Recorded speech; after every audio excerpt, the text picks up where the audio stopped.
ainda que os céus caem na nossa cabeça, a gente vai ficar firme. Amém. Se for a vontade de Deus que eles mandem a gente embora, a gente vai embora e Deus proverá. É uma abnegação, é deixar de fazer a minha vontade, é deixar o meu eu, não é mais eu, né? Bom dia, muitas bênçãos do Senhor, e hoje nós estamos aqui neste lindo lugar com a nossa amiga Rúbia Lisane e gostaríamos que vocês também possam conhecer a história dela. A Rúbia é uma amiga nossa que tem nos acompanhado já há vários anos, 2016. Né? 2016.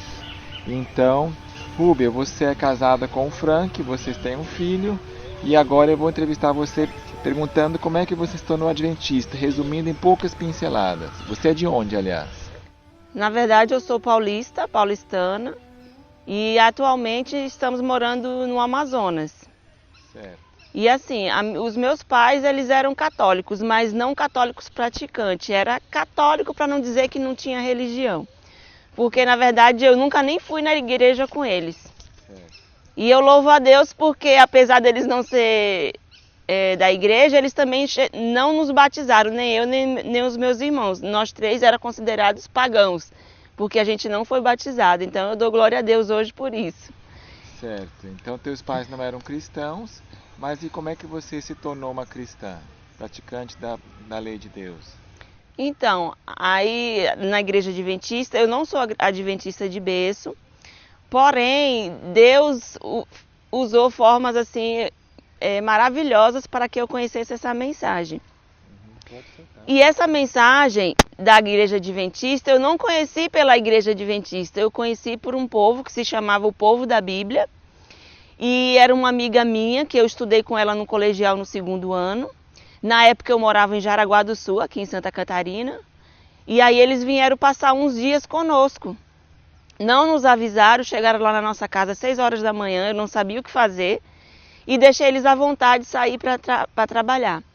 E engraçado que Deus ele sempre coloca a questão da alimentação na minha vida, que é uma coisa que eu gosto muito. E quando eu cheguei em casa, eu sempre deixei organizado na geladeira assim, comidas da semana inteira. E essa família chegou sem a gente saber. E eles ficaram em casa. Quando eu cheguei em casa, eles estavam cozinhando feijão e meu congelador estava cheio de feijão. E eu falei assim, por que vocês estão cozinhando feijão, Cláudia? Tem feijão na geladeira. E aí ela falou assim, não, Rubi, é porque no feijão de vocês tem carne de porco, tem calabresa, e nós não comemos esses alimentos, a gente não come nada de porco. E aí eu perguntei, porque eu já conhecia a igreja adventista, eu falei, vocês são adventistas? Aí eles falaram assim, não. Eu falei, não, mas é o povo adventista que não come essas comidas. E aí ele me falou assim, olha, Rúbia, não foi o povo adventista que inventou isso está na palavra de Deus. Mas se você quiser saber o porquê que a gente não come, pega a sua Bíblia e vamos estudar, porque senão a gente vai ficar falando aqui e a gente não vai para lugar nenhum. E como eu sou muito curiosa, eu falei, não, eu quero estudar. E ele foi muito sábio, o esposo dessa minha amiga, que ele falou assim, olha, mas não vamos conversar pela comida não, vamos começar pelos 10 mandamentos. Quais são os 10 mandamentos? E eu não sabia responder, aí eu fiquei, não roubar, não matar, porque a gente não aprende isso, né? E nessa época, nessa ocasião, eu estava na igreja batista. Ah, é? Eu já tinha ido na igreja quadrangular, depois eu fui na igreja batista, e quando eles chegaram eu estava na batista, que eu comecei a aprender essas coisas. Mas por que não católica?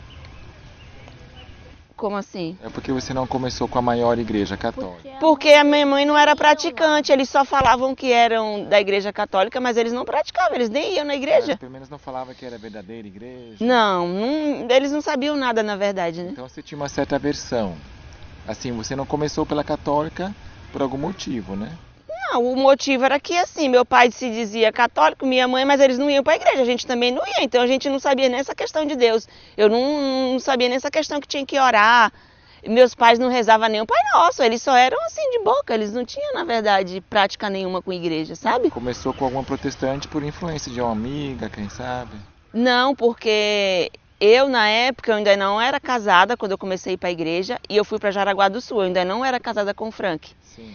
E aí, eu nunca gostei de festa, de bagunça, essas coisas. Então, quando eu cheguei em Jaraguá, não tinha o que fazer. Eu falei, eu vou para a igreja. Ah, então você não gostava de festa. Isso vem do que? É genético? Teus irmãos também são assim? Não. Porque tô querendo ver a raiz, assim, de onde vem isso aí? O protestante... Então, na verdade, assim... Você soltar tudo? Não que Sua mãe como é te que... educou assim, olha, temor de Deus, seja diferente, não tem medo. Não, a De minha onde mãe não vem teve isso de esse você temor. querer ser consagrada a Deus? Pois é, nem, olha, eu falo que é um milagre de Deus, porque assim, ó, eu já morei um tempo também na Bahia, eu curtia carnaval, essas coisas assim, mas assim, eu nunca fui de festas, de...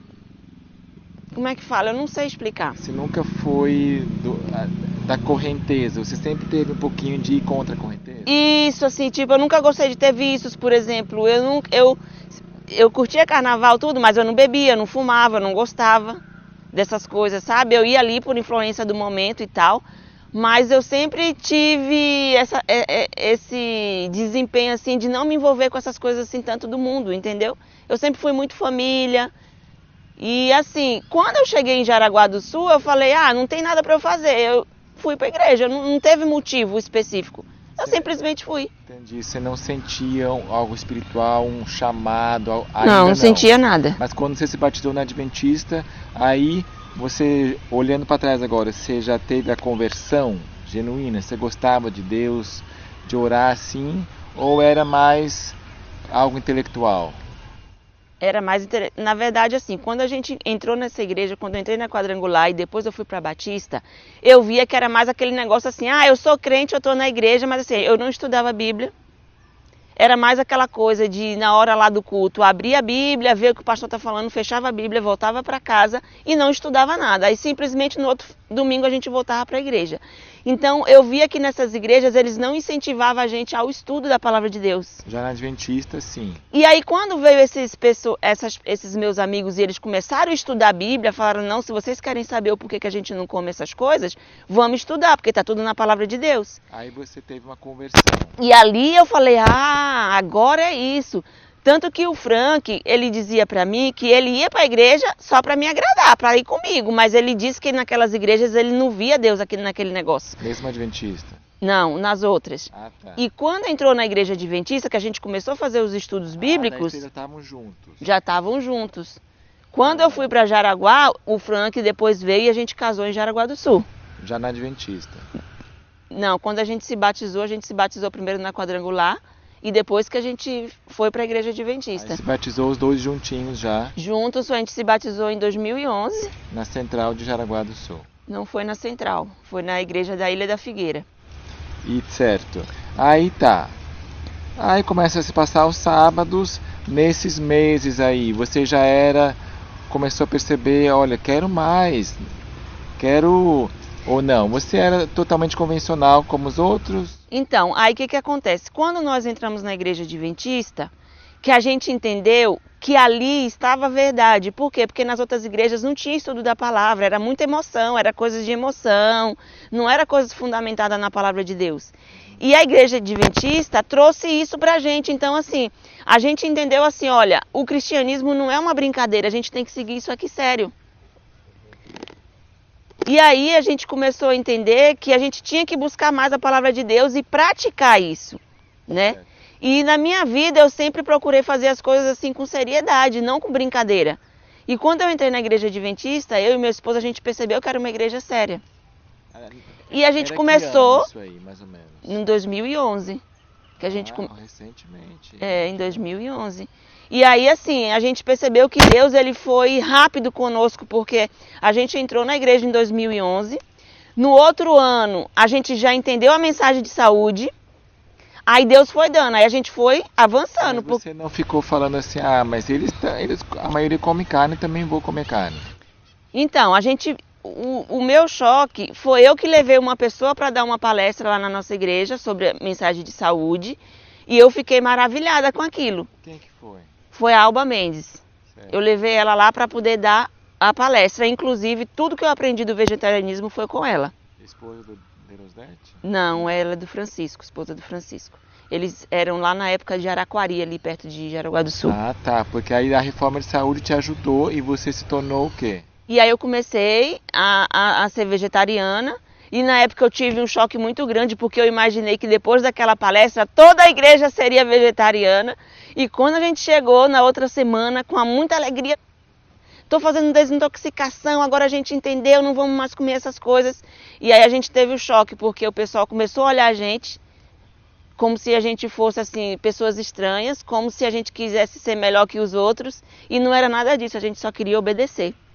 E mesmo assim a gente se manteve firme, mesmo que a igreja não aceitou, e a gente continuamos avançando. E aí depois da questão da saúde, Deus já me deu a mensagem do vestuário, e aí eu entendi que não era para mim ficar usando calça, que eu tinha que mudar o vestuário para agradar a Deus, e começamos a estudar os espíritos de profecia. E a gente teve um embate muito grande, porque quando a gente chegou na igreja, os próprios adventistas, assim, eu via que eles não estudavam tanto a Ellen White, né? Tinha uma certa coisa, não é bem assim, não pode ser muito radical e tal.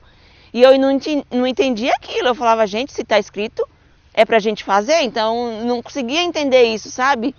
Que não tinha que ser tão radical. Jesus foi radical. E eu e meu esposo, a gente queria obedecer, a gente não queria saber da influência, a gente não queria saber se os irmãos estavam fazendo ou não, eu queria fazer, a gente queria obedecer. Radical vem da palavra raiz, ou seja, é cristão com integridade, desde a raiz até a ponta, não meio a meio, até Isso. quando coxareis. Exatamente. E aí a gente foi avançando, depois do vestuário, Deus mostrou pra gente a questão da música, que não era pra ficar ouvindo aquelas músicas com muito barulho. E assim, ó, o engraçado é que eu gostava dessas músicas barulhentas. Quando eu entrei na igreja adventista, o primeiro dia que eu fui fazer uma visita, eu cheguei para a irmã que estava dando estudo bíblico com o esposo dela e falei assim, Cleide, vocês só escutam essas músicas? E era Inário, bem parado. E aquilo para mim assim era muito monótono. Aí eu falei assim, meu Deus, eu não gosto dessas músicas, eu gosto de música mais agitada. E foi a música Rei dos Reis, Deus Criador. E eu peguei amor por essa música, né? Certo. Por esse hino depois. Aí eu fiquei, mas é muito parado, né? E aí, assim, Deus começou a trabalhar em mim essa questão. E a gente foi avançando. Depois da reforma de saúde, veio o vestuário, depois a música. E aí a gente colocou no nosso coração, eu e meu esposo, gente, é isso que Deus quer, que a gente vamos pregar isso daqui. E aí assistimos uns vídeos e aí sentimos o desejo de ser missionários. E aí a gente foi para uma escola missionária e estudamos lá. E aí falamos, pronto, é isso que a gente quer. Deus quer que a gente vai pregar o evangelho e fomos para essa escola. Certo. Quando nós saímos dessa escola, a gente foi para um ministério. Você estava me contando antes, você me contou antes, Rubem, que nessa escola alguém tinha falado, olha, a mensagem da justiça pela fé é isso, vitória sobre o pecado. Só que a direção da escola não queria. E conta um pouquinho sobre isso. Na verdade foi assim, surgiu essa situação da justificação pela fé. E como eu era ainda, a gente entrou na escola, mas assim, a gente não tinha ainda conhecimento teológico, porque a gente tinha 2 anos de igreja adventista, a gente não tinha muito conhecimento. E quando veio essa situação, e eu perguntei para a direção da escola, ela falou que eu ainda não estava preparada para entender. Alguém chegou para você, como é que foi isso aí, que é engraçado? Não, é porque tinha uma estudante lá na escola de profetas, que ela era do IEST, e aí ela conversou com a gente, eu perguntei algumas coisas, só que assim, como eu não entendi e meu esposo não entendia, ficou uma coisa meio vaga. A gente não entendeu aquilo direito. Ela já tinha entendido e contou para vocês. Isso, ela falava que, olha, eu entendo que a gente pode vencer a questão do pecado, da justificação pela fé, que a gente não precisa ficar pecando. Mas até então eu não tinha conhecimento de nada, eu não entendia aquilo, né? E aí passou. Eu me formei na escola, aí nós saímos e fomos para uma missão lá em Minas Gerais. E você ainda não tinha entendido assim bem, ou já ela foi te explicando, né? Eu não entendia direito ainda. Eu só vi aqueles comentários na escola dos alunos, né? Isso não é, isso pode, não, isso agrada a Deus, não agrada, mas assim, eu não sabia discernir esse assunto. Eles não tematizaram isso. Vamos ter uma aula sobre isso. Não teve essa aula. Certo. E aí, o que aconteceu? Depois que eu me formei, que a gente foi para um campo missionário, eu estava em casa, o Frank tinha saído para dar testemunho e dar estudo bíblicos, a gente já estava fazendo a missão ali naquela cidade. E aí eu comecei a assistir uns vídeos do MV. Eu estava lá fazendo as coisas e entrou um vídeo de vocês. Qual foi o primeiro vídeo? foi um vídeo em que vocês estavam sentados na mesa falando sobre o azeite de oliva. Tava você e a Betsy falando, explicando se podia comer, se não podia, né?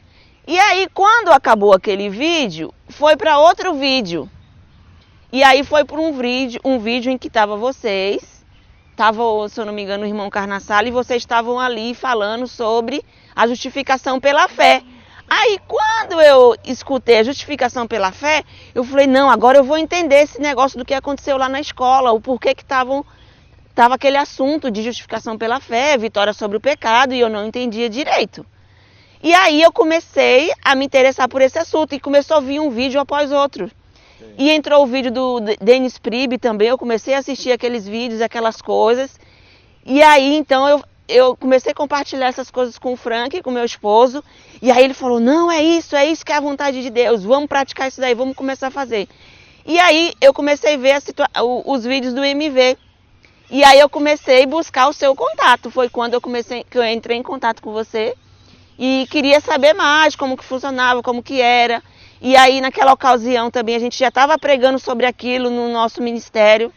Eu me lembro que você ligou pra gente, ou não sei, áudio, falando sobre uma situação do Provar e Ver de lá, teatro, que o pastor estava querendo insistir, porque vocês eram como que os anciãos, eram os responsáveis por essa igreja, né? Pois é, nós éramos os missionários que fomos responsáveis para fundar a igreja ali naquele local. E aí, quando veio o feriado da Semana Santa, foi colocado para nós que nós teríamos que passar um filme. E aí, como a gente já tinha entendido no Espírito de Profecias que Deus não aprova a questão do teatro, encenação, a gente falou, não vamos colocar. E o meu esposo, ele foi bem enfático com o pastor na época, e falamos, olha pastor, nós não cremos, porque a palavra de Deus diz que não é, a gente crê no Espírito de Profecia, e se a profetisa falou, a gente vai seguir. A gente vai obedecer. E não vamos passar o filme. Eu vou passar o filme lendo a Bíblia para eles. Vamos abrir a Bíblia lá na igreja e eu vou colocar ali como foi a questão da sexta-feira, o que aconteceu. E vamos ler e vamos explicar. E vamos fazer isso. E dali em diante começou, né, aquela pressão conosco de seguirmos. Mas eu e meu esposo, nós estávamos determinados a fazer a vontade de Deus, ainda que o céu caísse na nossa cabeça. O chefe desse pastor, acho que era o ministerial, e ele também tentou conversar com vocês, né? Sim, é porque teve também algumas situações, depois a gente ficou lá um ano, e aí veio o Caleb, teve o Caleb que nós fizemos lá, e aí foi um choque, porque assim, como a gente já estava trabalhando com os membros que se batizaram sobre Espírito de Profecia, né, que a gente estava ali porque a gente estava buscando pessoas que quisessem realmente passar a eternidade com Deus, não que estivesse ali somente para ser número na igreja. E os membros estavam aceitando? Estavam aceitando, e aí para eles foi um choque, porque quando veio o Caleb, veio outros adventistas de outro local, e aí foi que aconteceu o choque, porque eles viam que as outras pessoas não usavam as roupas que a gente usava. Eles comiam de tudo podia, então assim, foi aquele choque, e aí ficou aquela coisa, né, como se eu e o Frank estivessem ali sendo radicais. Não, é que vocês estavam sendo radicais, isso é bom, mas o que é ruim, que Ellen White condena, é a palavra extremismo, existe o extremismo de fato, que é condenável. Então, na visão deles, vocês já estavam desequilibrados, porque a direção da igreja e os Calebs ali, olha, parece que o Frank e a Ruba, eles que estão fora do adventismo. Isso, deu esse choque neles, né? E aí vieram muitos questionamentos. E aí teve um dos líderes, não vou falar o nome aqui, mas que ele é psicanalista e a especialidade dele, digamos assim, é tentar harmonizar os ministérios e as pessoas que não são harmonizadas, para ver se convence eles a se colocar no eixo de novo, né? E ele tentou conversar com vocês também, né? Olha, depois que teve essa situação do Caleb, foi lá conversar com a gente, alguns assuntos, mas assim, a gente se permaneceu firme e falamos que a gente ia seguir a Bíblia e o Espírito de Profecia, que era a forma que a gente ia trabalhar. Quais foram assim, os principais argumentos usados por esse psicanalista para tentar convencer vocês? Na verdade, assim, eu não vejo que teve argumentos. ele conversou conosco, falando assim algumas questões que Deus tem momentos de saber trabalhar com as pessoas, que a gente tem que ter paciência, que não é, né, assim, já chega e já tem que ser do jeito que a gente quer, mas que cada pessoa tem um tempo, que Deus tem um tempo de trabalhar com cada pessoa. E tudo isso eu entendi isso. Só que nós, como liderança, eu entendia que a gente tinha uma responsabilidade. E a gente tinha que passar isso além. Por mais que Deus trabalhe com cada pessoa no seu tempo, nós, como liderança, a gente tinha essa responsabilidade de pregar o que era certo. Ensinar o que é certo. Que era ser firme ali, entendeu? Rejeitar o que é mundano e... Isso. A gente não queria, assim, batizar as pessoas e depois falar para elas, olha, tem que comer assim, olha, tem que se vestir assim, olha, Deus não se agrada dessa música. Não. A gente queria mostrar antes para que elas pudessem decidir se elas realmente queriam viver aquilo ali ou não. Ou seja, elas estavam preparadas para esse passo. Exatamente, estavam todas preparadas. Vocês porque não estavam afobando, não, tem que ser nessa semana que você tem que... Não, porque a gente não queria números. Exato. E acho que a pressão geralmente que vem de cima na hierarquia é ter esses alvos, né? Então, vem do jeito que está mesmo, que depois ele transforma e tal, entendi. Exatamente. Então vocês estavam nisso, vocês ficaram muito tristes, né? Com a reação, os membros, nenhum deles assim, falou, não, a gente está do lado de vocês, vamos lá. Não, eles falavam pra gente assim, não, a gente começa a ver que realmente há uma diferença no que vocês ensinam para o que a gente viu das outras igrejas, quando eles tiveram contato com a outra igreja adventista. Porque lá em Minas tem muitas cidades e não tem a presença adventista. Então, assim, as pessoas que se batizaram não conheciam a igreja adventista. Só conheciam a igreja católica e igrejas protestantes, assembleia, quadrangular. Então, assim, eles não sabiam da cultura adventista, né? Então, o que eles aprenderam com a gente, quando eles viram um outro povo adventista, eles acharam que seria a mesma forma. E eles viram que não era, que tinha diferença, né? E assim, as pessoas que nós batizamos, até hoje elas estão firmes lá.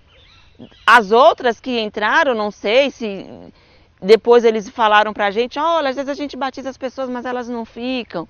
Então, assim, eu sempre falava para eles, falei, por quê? Porque a gente já pregou para vocês realmente aquilo que nós temos que fazer. A gente não pregou para vocês depois, a gente pregou antes. Então, vocês estavam firmados. Vocês dois, a família, ainda não tinham filho, né? Estava chegando. Eu engravidei lá em Minas Gerais. Eram pós-lapsarianos? A essa altura já? Vocês entendiam a natureza humana de Cristo como nós, a gente vai vencer como Cristo? Aí, assim, quando a gente começou a entender, eu e o Frank, a gente já se posicionou que nós éramos. E qual a relação disso que você vê com o Contra o Provai V de música com bateria, batom, vestuário, reforma alimentar? É tudo diferente. Então, assim, eu e o Frank, quando a gente entendeu isso, a gente viu que realmente o caminho é estreito. É mais estreito do que a gente imagina, né? E que seguir a palavra de Deus não é do jeito que a gente quer, mas é do jeito que está escrito, é do jeito que Deus pensa, não é o jeito que eu penso, né? Tá, agora vocês estão na verdade presente, digamos assim. É uma verdade presente clássica, assim, não harmonizada já subiu de nível. Agora você é demitida, depois de quanto tempo, vocês dois? E aí, assim, depois que houve essa conversa, em uma semana a gente já foi dispensado, disseram que o nosso contrato tinha acabado, que eles não iam no momento precisar dos missionários e que a gente... Não deram justificativa? Não deram, não. Simplesmente que acabou o contrato, que a gente tinha que sair. E acabou mesmo, assim, por acaso? Renovava cada mês? Ou cada não. mês? Na verdade a gente não tinha contrato, na verdade a gente foi fazer o trabalho e fundamos a igreja, né? Não tinha um contrato com prazo, a gente vai renovar depois. Não tinha contrato, nós não assinamos nada, não tinha nada disso. Simplesmente passou uma semana e a gente foi dispensado. E aí, qual foi a reação de vocês? Isso chegou vocês mais a Deus? O que vocês fizeram? Olha, eu vou dizer para você que Deus já preparou a gente para isso, porque o Frank falou, olha, se a gente quiser seguir o espírito de profecia e fazer a vontade de Deus, você sabe que a perseguição vai vir contra nós. E certamente nós vamos perder esse cargo aqui. E a gente foi e aí o meu esposo, a gente conversou e eu falei para ele, ainda que os céus caem na nossa cabeça, a gente vai ficar firme. Amém. Se for a vontade de Deus que eles mandem a gente embora, a gente vai embora e Deus proverá. E foi o que a gente fez. E Deus já tinha preparado. Se prepare porque vocês vão ser mandados embora. E aí foram para onde?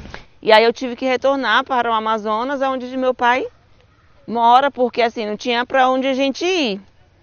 Certo. E aí o que eu vou fazer? Qual cidade Voltei, do Amazonas? Presidente Figueiredo. Nós estamos lá em Presidente Figueiredo. É no meio da mata. Assim. É no interior de Manaus. Ah, tá. 107 quilômetros de Manaus. Tá. Teus pais não eram nada adventista, era católico, né? Hoje o meu pai está indo para a igreja, a minha mãe já faleceu, minha mãe faleceu em 2010. Os pais do Frank moram onde? E os pais do Frank moram em Salvador, na Bahia. Certo. Tá. Aí, isso foi que ano?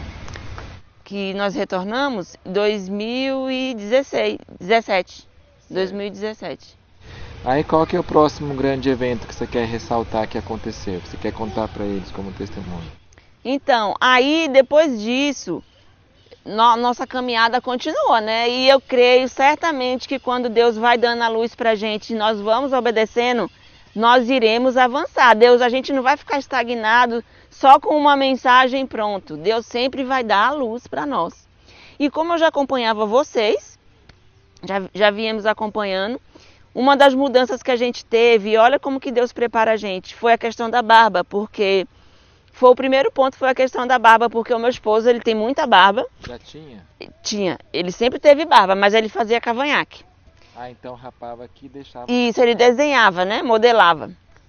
E ele falava assim pra mim, eu não aguento mais ficar fazendo essas barbas. E ele disse que começou aquilo na mente dele. Senhor, por que a gente tem que ficar fazendo barba, né? É uma coisa chata, a gente tem que ficar gastando tempo com isso e tal. Mas vocês tinham assistido já? A gente não tinha assistido nada. Mas aquela série de estatutos e juízos que a gente gravou no Congresso MV, de julho até dezembro, não falei em barba que é um dever, mas só estatutos e juízos. Vocês tinham assistido? Então, tinha assistido estatutos e juízos, mas assim, a gente não prestou atenção nessa questão da barba. Sim. Tanto é que o meu esposo que ficava falando pra mim isso.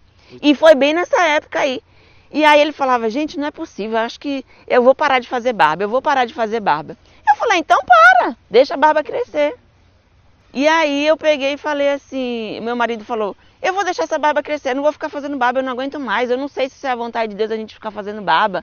E às vezes ele fazia, se não fazia no tempo, enchia de bolinha aqui, ficava cheio de bolinha, né, porque tem as coisas lá dele, e aí ele falava, não vou mais fazer barba. Passou um mês, passou 2 meses, o Daniel veio falar esse assunto da barba. Essas bolinhas, só um parênteses, eu vejo que é uma dificuldade para provar a gente. Sabe o cego quando falava, Jesus, filho de Davi, tem misericórdia de mim? Aí uma dificuldade logo na cara foi que os outros falavam, eu posso bem imaginar, ei, para, que isso? Ou seja, a vergonha de falar.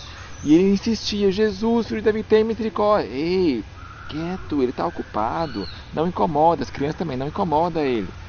Mas aí ele persistiu, então essas bolinhas é como se fosse essa dificuldade inicial, para nos provar, será que a gente está falando de coração ou somos que nem as ondas do mar? Ah, agora e não, né? Sim. Mas tá, então ele aceitou. E aí ele falou assim, gente, eu não vou ficar fazendo mais essa barba.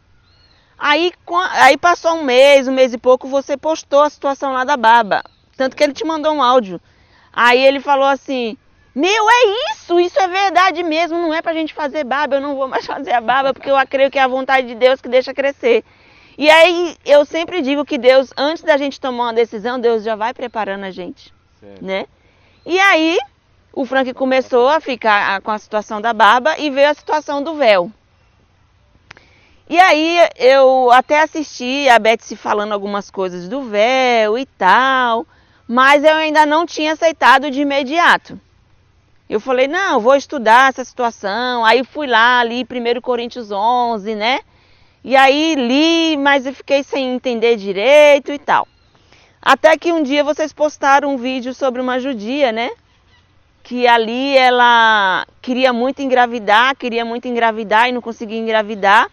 E ela ia lá na igreja, né? Não sei se é mesquita. Sinagoga. Na sinagoga. E ali ela foi dar o testemunho dela de que ela foi, no caso ali, orientada pelos rabinos ali, né, para ela fazer uma prova com Deus, de cobrir a cabeça, que Deus ia fazer um milagre na vida dela. E aí eu lembro que a Betsy falou algumas coisas do véu, ela fez um vídeo sobre o véu e tal, mas aí, ainda assim eu ainda não comecei a usar. E ali fui lá estudar aquele 1 Coríntios 11, né? E estudei e orei a Deus e fiquei um pouco de resistência, porque a gente tem aquela resistência, vem a questão do preconceito, né? Como é que vai ser eu de véu agora, né? Na rua as pessoas vão ficar me olhando e tal. Aí o tempo passou e eu assisti um vídeo de uma judia, que ali ela dava o testemunho dela, lá na sinagoga, e ali a gente via os rabinos desafiando ela a colocar a cobertura, porque o desejo dela era engravidar, era o sonho dela ter um filho. E ali o rabino faz um apelo para ela, né, do véu, e ele fala a importância do véu. E, gente, aquilo ali, para mim, foi um marco, assim, que eu falei, quando eu vi aquele testemunho, eu falei, não, é a vontade de Deus que nós usemos. Porque se a gente for ver a história de Israel, a gente vê que o povo usava. Quando a gente vai estudar a história, a gente vê que as mulheres usavam o véu. Pode pegar, se a gente for ver essas fotos de antigamente, a gente vê as mulheres de cabeça coberta, né? Sim. E ali eu entendi, eu falei, não, Senhor, os estatutos e juízos ainda é para hoje. O problema é que as pessoas fazem um pouco de confusão, achando que os estatutos e juízos são cerimônias. E o que passou foi as cerimônias e não os estatutos e juízos, né? E aí eu falei, não, eu vou começar a usar o véu. E se alguém hoje em dia, uma mulher se aproxima e pergunta, como que você já aborda esse assunto? Então, aí o que aconteceu? Eu falei, não, eu vou usar o véu. E aí eu fiquei um pouco com vergonha, mas aí coloquei o véu, saí um dia... Quanto tempo que eu tô usando véu? Mais de um ano já. É. E aí eu peguei e falei, não, eu vou colocar o véu. Aí coloquei o véu. Não com vontade, tá, Betsy? Porque eu vou te falar, a gente não tem vontade de fazer isso. A gente não faz pela nossa vontade. Mas eu ficava, Senhor, coloca o desejo em mim de te obedecer. E eu sempre vejo assim, que tudo que Deus pede para nós, primeiro a gente obedece, depois a gente entende. Então, assim, eu estudei algumas coisas do livro de um texto que tem do Espírito de Profecia, né? Que está lá em Testemunhos para a Igreja 1. Se eu não me engano, o capítulo de Laodiceia ou Sacudidura, não é? É um desses dois capítulos que fala lá. E aí eu falei, não, comecei, Senhor, eu vou te obedecer e Deus vai me mostrando as coisas. Então eu primeiro obedeço e depois Deus esclarece. E aí comecei a usar o véu, um dia, aí saí outro dia. Quando pensou que não, eu já estava me vendo com o véu. E eu falava assim, meu Deus, agora eu me sinto bonita com o véu, eu me sinto elegante. Então Deus faz isso conosco. Primeiro Ele espera a gente tomar uma decisão, para depois vir os bônus, né? Que é as bênçãos de Deus. E aí, depois que eu coloquei o véu, eu me senti mais bonita, eu fico elegante e eu vi que não é um fardo. E eu comecei a entender o seguinte, tudo que Deus pede é o melhor para nós. E eu vejo que da mesma forma que Deus me pediu para eu guardar os mandamentos, guardar o sábado, ser vegetariana, seguir a lei de saúde, seguir a questão da música, Ele me pediu o véu. Como Ele me pediu para me mudar o vestuário. Para mim não tem diferença do véu para o vestuário, para a comida, para a música. É tudo o que Deus pede para nós fazermos. E como nós estamos no fim dos tempos, a gente tem que avançar na luz, a gente não pode ficar parado.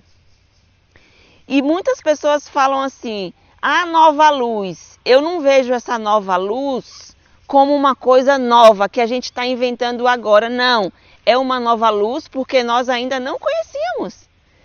Em 2011, quando eu entendi a questão dos mandamentos e do sábado, o sábado já era santos, mas para mim era uma nova luz, porque eu não conhecia, eu não sabia do sábado, não sabia dos mandamentos.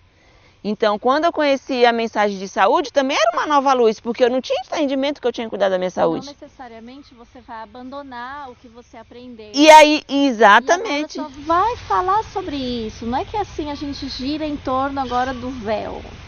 salvas pelo véu, não. Exatamente. Vai juntando, né? A luz é progressiva. Exatamente, é a gente avançar. Então eu creio assim, se Deus me desse a luz de saúde e eu não obedecesse, eu ia estar estacionada ali até eu entender a luz da saúde.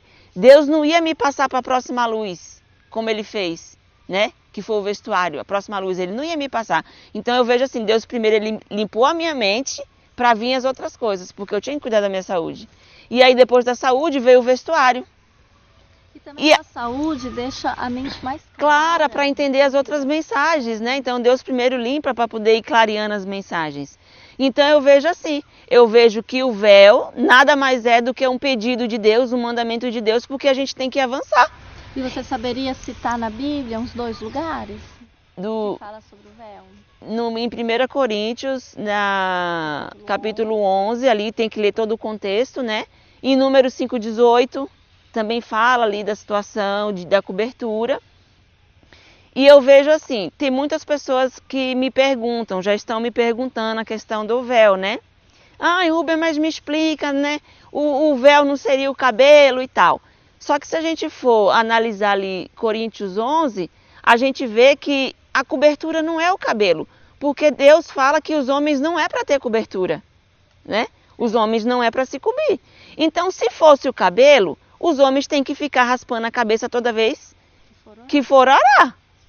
Então, não é o cabelo, a gente tem que ver que alguma coisa ali não está se encaixando. E quando Paulo diz no final do texto que nós não temos esse costume, não é que eles não usam, é que eles usam, que tem que usar. Não tem o costume de discutir. Não tem o costume de discutir, mas que nós temos que usar a cobertura. E eu não vejo a cobertura como o cabelo. Agora, isso não quer dizer que nós não temos que ter o cabelo comprido. Nós temos que ter o cabelo comprido. Porém, com a cobertura que seria o véu. Outra coisa também que eu penso, a mensagem dos 3 anjos, uma delas diz: temei a Deus e dai glória a quem? A Deus. O cabelo, na Bíblia, é a glória da mulher, não é? Sim. Então, por que não cobrir a nossa glória e permitir que a glória seja totalmente para Deus? Pois é, eu vejo isso também como uma não submissão. Competir. E é uma submissão, é um sinal por causa dos anjos. Então, a gente entende que os anjos cobrem um rosto para falar com Deus. Então, nós como mulheres, nós temos que ter essa submissão a Deus, né? Então, eu vejo isso, e até submissão com o meu marido, né? Então, eu vejo a importância de usar o véu, e eu creio que o véu, sim, é a vontade de Deus. O problema é que, assim, como a gente veio passando esses anos, a modernidade e tal, e a gente vê isso como uma coisa que fosse passado, que não precisa mais nessa cultura. Sociedade que já tirou, mas assim, a minha bisavó, ela ainda usava o véu, a época dela ali atrás, né? Sim. Eles usavam. Mas por que será que foi se perdendo isso? Pois é, e assim, a gente vê, as pessoas falam, a irmã White não usava véu. Eu já vi foto da irmã White com véu. Porém, a gente não vê sempre as fotos dela com véu. Não, mas você sempre vê ela de cabelinho preso, né? E ela tinha uma redinha. E eu vejo também que o véu, ele vai muito contra a nossa vaidade. Esse é o ponto, eu acho, entendeu? Eu falo isso por mim, porque quando eu comecei a usar o véu, eu falei, gente, eu vou esconder o meu cabelo, E o nosso cabelo é a beleza da mulher. A mulher quer mostrar o cabelo, a mulher quer mostrar, né, as coisas. E ali eu falei, Deus, é a vontade de Deus mesmo que a gente use o véu, porque é uma abnegação, é deixar de fazer a minha vontade, é deixar o meu eu, não é mais eu, né? Querer colocar o meu eu, o meu cabelo, não. Agora eu vou esconder o cabelo por amor a Deus, por submissão a Deus. Então, assim, você vê que tudo, Deus trabalha no nosso coração para que a gente vá se aperfeiçoando o caráter e chegando àquilo que Ele espera que nós chegamos, né? E eu creio que é uma bênção. Para mim, hoje, usar o véu é uma bênção, assim como foi uma vez guardar o sábado, que eu não entendia como que era guardar o sábado. Eu achava que era muita coisa, e depois Deus foi mostrando, eu fui entendendo a questão do sábado. É a mesma coisa com as outras coisas que Deus vai mostrando pra gente. Seja a alimentação, seja a música, seja o véu. primeiro obedece, a gente tem que primeiro obedecer e depois Deus vai esclarecendo. Vai esclarecer. Né? Agora só uma curiosidade para aquelas que estão desejosas e não sabem. Há algum momento que se não usa, há algum momento que usa, já até me perguntaram, mas e para dormir?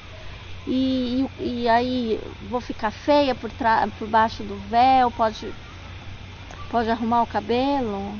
Então, cada um vai ter o seu jeitinho, né? Que nem você falou, você tem um jeito de amarrar o seu véu, eu tenho o meu jeito. O que importa é a gente estar ali tendo a cobertura. Mas o que é que eu entendo? Se o véu é algo para que a gente tenha comunicação com Deus, não tem como eu pegar o meu véu aqui, vou orar agora, aí eu vou e coloco o véu. Só que quando eu estou, mesmo que eu não esteja na igreja, eu estou em constante oração com Deus. Então, se eu estiver ali fazendo alguma coisa, eu estou ali orando a Deus, pedindo intercessão, orando pelo meu filho, pedindo para Deus sabedoria em alguma situação. Então, é muito mais prático eu já andar com o véu do que eu ficar colocando o véu, tirando o véu, colocando o véu, tirando o véu. Né? Então, assim, eu acho que é muito melhor a gente já estar com ele. Agora, sim, em casa, se eu estiver lavando o cabelo, alguma coisa assim, eu não vou ficar de véu, eu fico sem o véu. Mas quando eu estou em público, fora de casa, eu coloco o véu. Eu me sinto bem em colocar, porque é até uma forma da gente estar dando testemunho, né? E eu acho uma bênção eu já ficar com o véu do que ficar toda hora colocando e tirando. Isso, eu penso que também seria interessante se o Daniel quiser colocar o texto escrito, uma sugestão para aquelas irmãs que queiram ver o texto da irmã White.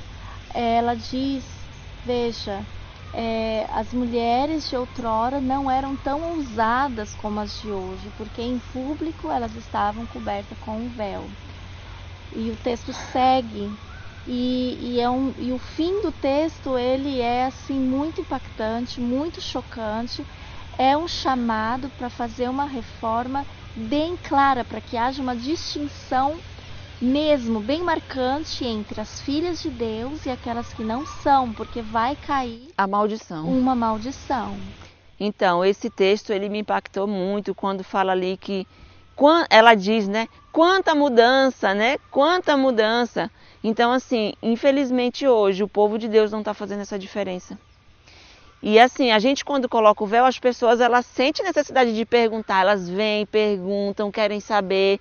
Então assim, eu acho que nós como adventistas do sétimo dia, nós temos que ser esse povo que tem a norma, né, de Deus, né, a norma mais elevada. E a gente precisa fazer essa diferença. E assim também, Betsy, eu vejo muitas pessoas da Verdade Presente, para mim foi um choque, porque assim, eu acompanhei a Verdade Presente de várias pessoas e vi todo mundo ali estudando junto a questão da justificação da fé, de 1888, que as pessoas rejeitaram a justificação pela fé, rejeitaram a mensagem. Só que aí a gente tem aquele ânimo de falar, olha, os nossos irmãos rejeitaram, por isso Jesus não voltou. Só que o que a gente está fazendo hoje? A gente não está fazendo a mesma coisa. Deus está dando uma mensagem para a gente importantíssima para os últimos tempos, porque a irmã White disse que nós temos que cumprir os estatutos e juízos, e simplesmente agora a gente rejeita, né? E a gente esquece que a gente está fazendo a mesma coisa que os nossos irmãos fizeram no passado, em 1888. Estamos rejeitando a mensagem. Gente, até quando a gente vai rejeitar aquilo que Deus nos mostra? Porque eu vejo, Betsy, que não é você, não é o irmão Daniel, não. Isso é Deus mostrando essa mensagem para nós. Vocês estão sendo instrumentos. E do mesmo jeito, vocês também têm que se submeter às coisas que Deus pede. Vocês estão buscando isso e estão ali firmes com esse propósito, sabe? E eu imagino que a vida de vocês não é fácil. Eu tenho orado por vocês, porque eu falo, Senhor, eles estão na frente dessa batalha. É Deus ali sustentando vocês, sabe? Só que essa mensagem não vem de vocês, gente. Não. Só que as pessoas veem como um ser humano. Ah, é o irmão Daniel. Não é o irmão Daniel, não é você. É um Deus. Porque eu sempre vejo assim, ó, quando Deus colocou aqueles 2 amigos meus para pregar para mim sobre os mandamentos, que era uma mensagem da Igreja Adventista que eu nem sabia, não foi eles que estavam ali. Foi Deus usando eles para me dizer algo. Então, assim, eu nunca vou ter preconceito com as mensagens. E ainda vou dizer mais, quando você vê uma mensagem que as pessoas, a maioria não querem, é a vontade de Deus geralmente, porque geralmente o que Deus pede a maioria não quer, a maioria não aceita. Então eu vejo isso, o meu apelo aqui é para que nós oremos a Deus e pedimos para dar um coração humilde para a gente não rejeitar aquilo que Ele tem nos dado, né? Ah, não é a maioria, Rúbia, mas e quem diz que é a maioria? Se a gente for estudar a palavra de Deus, a gente vê que em toda a palavra de Deus é sempre a minoria o que obedece, né? Então, assim, eu louvo a Deus e eu espero que Deus me ajude a não rejeitar a voz do Espírito Santo, a não ser preconceituosa, porque é que nem eu falei para vocês, ainda que eu não tenha um embasamento bíblico 100% de saber explicar, eu quero obedecer primeiro. Depois Deus me esclarece. Para mim é o mais importante. Então fica esse apelo para mim, para as pessoas da verdade presente que talvez tenham, por algum motivo, não sei, Deus sabe o motivo, mas repensem essa situação, gente. Vamos estudar a palavra de Deus. Não vamos rejeitar, não vamos ter esse preconceito.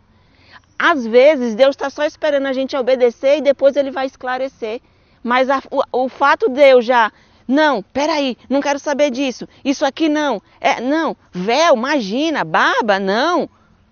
Apócrifos, misericórdia. Não, gente, se Deus falou, a partir do momento que está no espírito de profecia, então se você acredita no dom profético de Ellen White, você tem que entender que se está escrito, é porque é para nós fazermos, ainda que não entendemos, gente. Vamos obedecer, depois a gente entende. E isso Deus cuida, Deus faz conosco. Quando eu entendi do sábado, eu não sabia o que fazer no sábado. Eu pensava que o sábado era para ficar quietinha, parada, sem fazer nada. E Deus foi me esclarecendo, e não vai ser diferente com o véu, não vai ser diferente com a barba, não vai ser com os apócrifos, a purificação, não importa. Daqui um ano, daqui um mês, Deus vai mostrar outra coisa. E aí eu não vou fazer, vou rejeitar porque ninguém faz? Então, queridos, mas eu quero que vocês entendam, não que nós não tenhamos que estudar, não é isso, nós temos que estudar, porém, sem o preconceito. Bom, eu vou começar a ver isso aqui, vou botar o véu e vou começar a estudar, né? Vou começar a estudar, vou ler a palavra de Deus, vou buscar no espírito de profecia, vou buscar na história, né? Então, temos que estudar, porém, sem o preconceito e sem a rejeição. Esse é o meu apelo que eu faço para os irmãos e para todos aqueles que desejam fazer a vontade de Deus. Os detalhes daquele assunto, Deus vai esclarecendo para a gente no decorrer. Deus vai dando uma luz e as coisas vão encaixando. Um texto que a gente leu aqui, o outro que a gente não entendeu. Por que está escrito isso aqui na Bíblia? Então Deus vai chegar um momento que Ele vai fechar o nosso conhecimento. Pelo que a gente leu, pelo que a gente buscou. Mas primeiro a gente tem que ter essa disposição. Isso que Deus espera de nós, entendeu? Mas o meu pedido é que vocês estudem, pelo menos. Não rejeite apenas pelo preconceito, sem menos ler, sem menos investigar, né? Esse é o meu apelo para vocês.